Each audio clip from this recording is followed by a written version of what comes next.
లో ఏదో ఒక భయము మనల్ని దేవుని మార్గంలో నడిపిస్తుంది.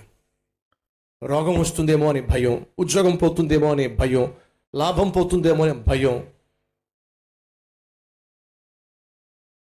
పిల్లలకు పెళ్లి కాదేమో అనే భయం, పిల్లలు పుట్టరేమో అనే భయం, అప్పులు తీరవేమో, ఏదో ఒక భయం మనల్ని మనకు తెలియకుండానే దేవునికి దగ్గరగా చేరుస్తుంది, దేవునికి లోబడే విధంగా చేస్తుంది. కానీ ఎప్పుడైతే మనలో ఏ భయము లేకుండా పోతుందో అప్పుడేనండి నిర్భయంగా జీవించడం మొదలుపెట్టి దేవునికి దూరం అవుతాం.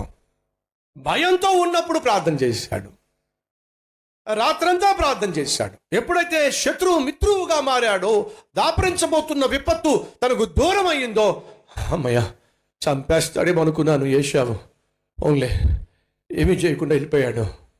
అయితే ఇప్పుడు మనకు అనుకూలంగా ఉన్న ప్లేస్ ఏదైనా ఉంటే చూసుకుంటే బెటరు అని చెప్పి ప్లేస్ మార్చేశాడండి. ఇదిగో ఈ ప్లేస్కి వచ్చేసాడండి. ఏ ప్లేసో? బ్రతకడము భారముగా మారిన ప్లేస్కి వచ్చాడు. అటువంటి దీన స్థితిలో ఎవరు చూశారో తెలుసా? దేవుడు చూశాడు. ఈరోజు మనలో ఎవరైనా ఉన్నారా బ్రతకటమే భారంగా మారిపోయిన స్థలానికి వచ్చినవాడు? అయితే వినో, దేవుడు ఇంకా నిన్ను ప్రేమిస్తున్నాడు.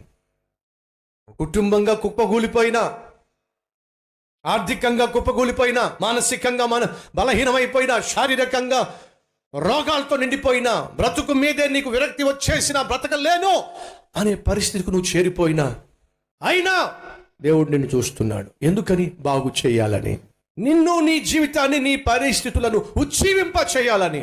అలా ఉజ్జీవింప చేయాలని ఆశపడ్డాడు. కాబట్టి యాకోబు అదే స్థితిలో పడి చెడి పాడైపోకూడదు అని దేవుడు ఆశించాడు. కాబట్టి మళ్ళీ ప్రత్యక్షమయ్యాడండి. ఎప్పుడో ఏడుస్తున్నప్పుడు, ఎప్పుడో దిగులు పడుతున్నప్పుడు, ఎప్పుడో దుఃఖపడుతున్నప్పుడు. ఈరోజు ఎందుకని దేవుడు నీతో మాట్లాడుతున్నాడో తెలుసా? నువ్వు దుఃఖపడుతున్నావు కాబట్టి, నువ్వు దిగులు పడుతున్నావు కాబట్టి, నువ్వు దీనహీన స్థితిలో ఉన్నావు కాబట్టి, నీ చుట్టూ ఉన్న పరిస్థితులు నీకు నెమ్మది లేకుండా చేసేసినాయి కాబట్టి, బ్రతుకు మీదే నీకు ఆశ పోతుంది కాబట్టి దేవుడు ఈరోజు నీతో మాట్లాడుతున్నాడు. ఏమో తెలుసా? లే ఆ దుఃఖము నుండి, ఆ దిక్కుమాలిన జీవితం నుండి లే. నేను నిన్ను లేవనెత్తుతాను, నేను నిన్ను ఉజ్జీవింపచేస్తాను, నేను నిన్ను దీవెనకరంగా మారుస్తాను. లే. నువ్వు చేయాల్సిందల్లా ఒకటే, ఫస్ట్ థింగ్స్ ఫస్ట్. నేను మొదటిగా నీకు చెప్పింది ఏమిటో చెయ్యే. ఉజ్జీవము ఏం చేస్తుందో తెలుసా? మనల్ని దేవునికి దగ్గరగా చేరుస్తుంది. ఉజ్జీవము ఏం చేస్తుందో తెలుసా? మనల్ని దేవుని సన్నిధిలోనికి తీసుకునే. దేవుడు అన్నాడు యాకోబు